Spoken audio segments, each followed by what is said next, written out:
Local news for Tuesday the 14th of January. Wairarapa police responded to a firearms incident in a residential address near Castle Point yesterday morning, just after 5 a.m. 2 people have died and police are treating the deaths as suspicious and are likely to be at the scene for a number of days whilst they investigate exactly what happened. The 2 people involved were known to each other.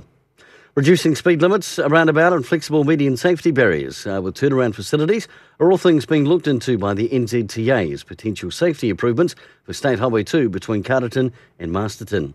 Timing and funding for the improvements, however, has not been confirmed.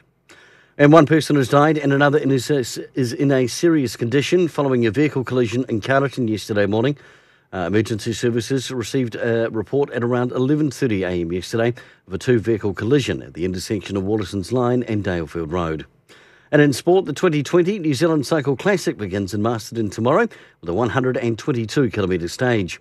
Over the following days, the field of 108 riders representing 12 nationalities will compete with stages raced around Masterton, Carterton and Martinborough.